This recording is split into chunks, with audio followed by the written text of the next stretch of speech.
If you're trying to make bike videos, for the love of God, don't overthink it. The content, the story, your personality is what will make a video good or bad. And the image quality really doesn't have that much to do with it. A lot of times, giant budget Hollywood movies that are just visually and technically very impressive bomb at the box office because the stories and the characters suck. The thing that makes the movie good. Having the best image quality can't make a bad video good, and we as cyclists can use that fact to our advantage. Most people don't really care what our videos look like. What's important is that we can capture the moments on and off our bike without having big, bulky, expensive gear getting in the way of shooting the dang video and also just being in the moment. Or having shooting on this get in the way of riding a bike and making us crash. What's up, I'm Zach. I've been making bike videos for almost 10 years now. And over those 10 years, I've learned a lot of things about what kind of camera gear I should bring on my bike rides and what I enjoy shooting with the most. And here's my simple, affordable camera setup for making bike videos. And you can see whatever camera that I'm shooting on listed in the bottom corner. They say the best camera isn't the one that captures the best images, but rather it's just the one that you have with you. Because I've been shooting with this Canon mirrorless EOS R full frame, all of that good stuff camera as my main camera for the past like 5 years or so, but recently I have just pretty much almost completely stopped shooting on this camera because it's just so bulky and inconvenient. It's like, yes, I could technically get better images on this camera, but when I'm riding my bike or even when I'm just at home, I end up not using it because I have cameras that are more convenient to use and look plenty good. And I really learned the lesson that when shooting video on the bike, convenience is king because you don't want the camera to get in the way of riding the dang bike. And I learned this last November when I was riding from Taipei to Taichung with my friend Haoxiang, and that's like a 140-mile route that we took. And I brought this camera, I even bought this much smaller lens than the lens that I was using just for that bike ride. And I ended up getting only like 3 shots with this camera because it was pouring rain pretty much the whole time, or I just wanted to focus on my bike ride and ended up shooting on my GoPro or my phone for the 2-day trip. And yes, this doesn't look as good as the big camera, but just the fact that it sits on my chest and that I could take it on and off whenever I want gave me the ability to capture those moments on the bike as they were happening without getting in the way, because all you gotta do is press one button at the top and then it turns on and starts recording. And without this camera, that video just would not exist.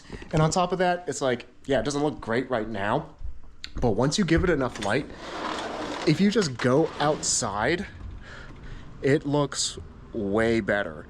And if you're on the bike, you're probably going to be outside, right? And another story about big cameras and my friend Haoxiang. So when he visited me here in Sacramento, we went on a bike ride and we ended up stopping by VeloTrap, which is our fixed gear shop here. And Trackle Cats, some of the guys in the fixed gear community here, were hosting their Thursday afternoon bike ride, and we decided to join. And I wanted to show Haoxiang like what it's like to do a group ride here. And he had his big like Sony photo camera with a big like 20 to 50 millimeter lens on it or whatever, and he was carrying that thing around the whole day. And we were riding our bikes and he was trying to like take some photos, and he normally rides brakeless fixed gear, but on this day he was riding Ricky, who was set up as single speed with brakes. He grabbed the front brake too hard and flipped over the handlebars, and luckily he was able to just gently roll his elbow to protect his camera. The basket completely popped off of the bike. He was all scraped up and bleeding, and needless to say, we just went home after that. And that's what I mean by I don't want the camera to get in the way of the thing that I'm doing, which is kind of dangerous, because if it gets in the way, I might not even be able to do the thing, to do the bike ride, and I might get hurt in the process, which is why especially this year, I've started migrating towards smaller, more convenient cameras like this GoPro Hero 11, which is like a 3 or 4 year old camera at this point, just for my videos to run this channel. It's just so much easier, so much more convenient, and lets me enjoy riding my bike more. And convenience is really king. This is the newest camera that I have, and it's probably my favorite camera. I've been using this as my main camera for the past about 2 months. It's a Canon Powershot V10, and all the reviews completely dump on this camera, but I personally love it just because when I hold it, it is so fun to use. And it even comes with its own little built-in tripod to make it super convenient to get a lot of different shots. And also, I think the image quality looks like surprisingly decent for how tiny this camera is. I love this thing. This has become my main camera for just when I'm shooting around at home, and it's been crushing it. The autofocus is great, the colors are great, the audio is great, it's really small, it's really easy to use, it's just fun to hold.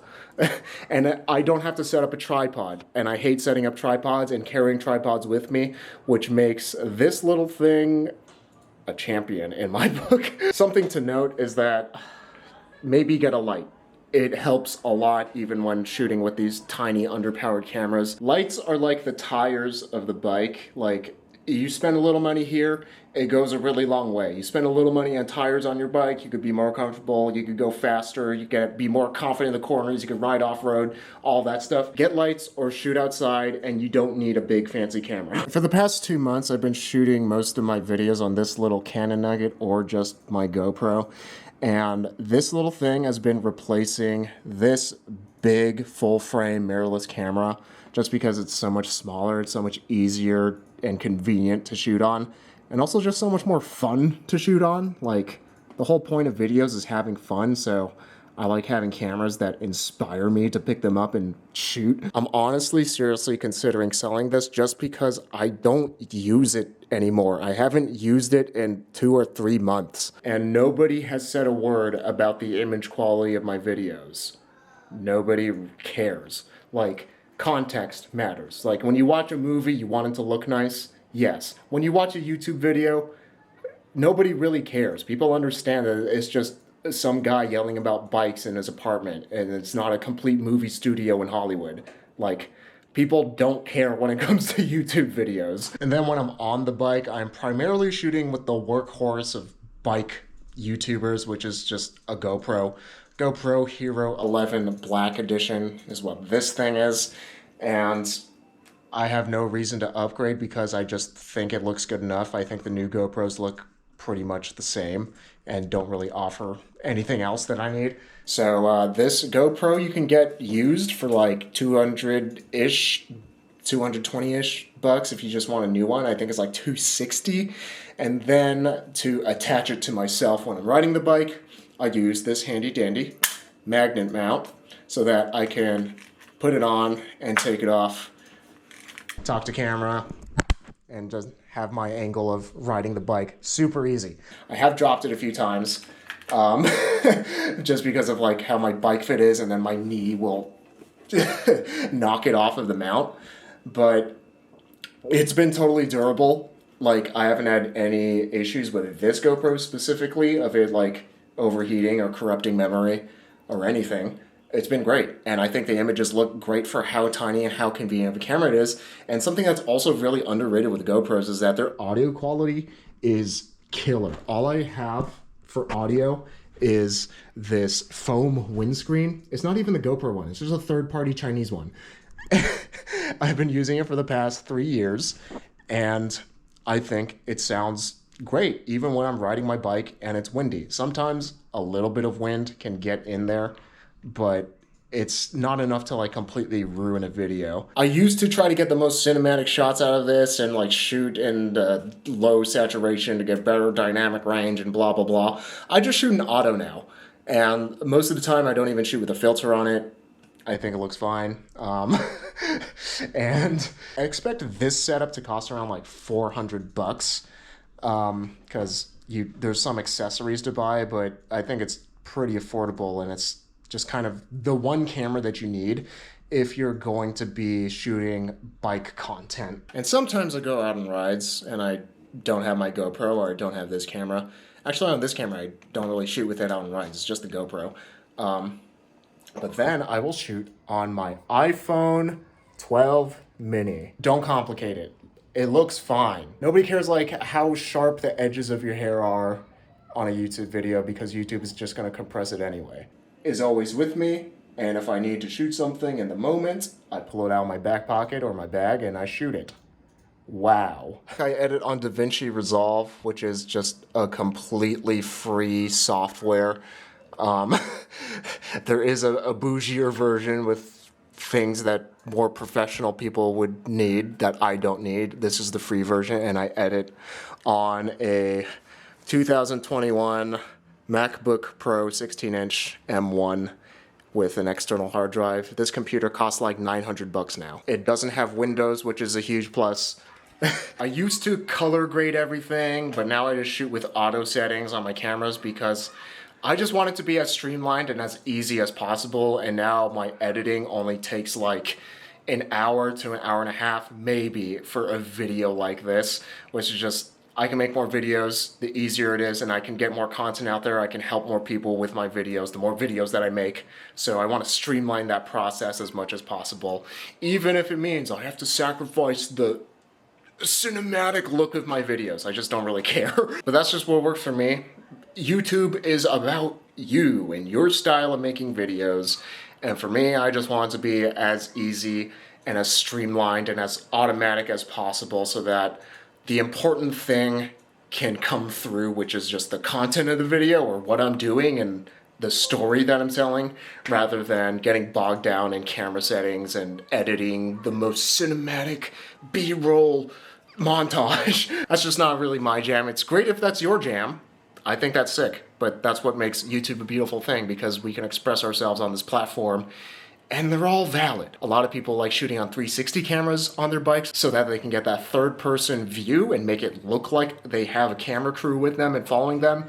But personally, I did not like having to edit 360 footage before I put it in my timeline. I found that super annoying, and because of that, I never wanted to use a 360 camera, so I got rid of it. And again, like, I had to hold the dang thing on this big pole, and it was just getting in the way of the enjoyment of the bike ride.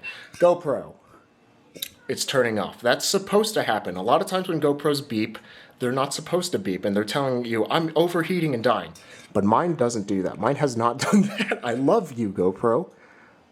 Continue to be good. And on top of that, I personally think that the 360 shots look really smeary and ugly, especially with how much movement and compression YouTube puts it through. So I just stopped using it. It doesn't usually add a whole lot to the story or the visual aspect of the video. But again, that's just my personal preference. You might absolutely love drones or 360 shots or big cameras. But I've learned through experience that that's just not for me, and that's not how I want to make my videos, because that's not important to my videos. YouTube videos are a lot like bike builds because they're very personal. We put a lot of care and effort into them, and they represent who you and I are to an extent. I don't like shooting with big cameras anymore just because it's not important to me. I really prefer comfort, ease of use, and convenience, and that's why, like, I have a rack on my Wabi Special. This video is sponsored by Wabi Cycles. Be sure to check them out, link to the description or at wabicycles.com. So I have a rack to carry my stuff, but I also like to be fast. So I have drop bars just the way I shoot on like convenient cameras and auto settings, just so balance that convenience and quality. I like things to be decently pretty in my videos, so I do think about like lighting, and I do shave and put in contacts a lot of times before I shoot my videos, and that's why I have like Paul components or Nitto or Fancy Pants Gino 75 direct drives on my bike. Because just like a bike build, creating a video is a lot of times about creating a vibe. And there's no formula for that other than just doing it. So if you want to vibe with Wabi Cycles, and you can get most of the stuff on this bike from Wabi Cycles, be sure to check them out at wabicycles.com.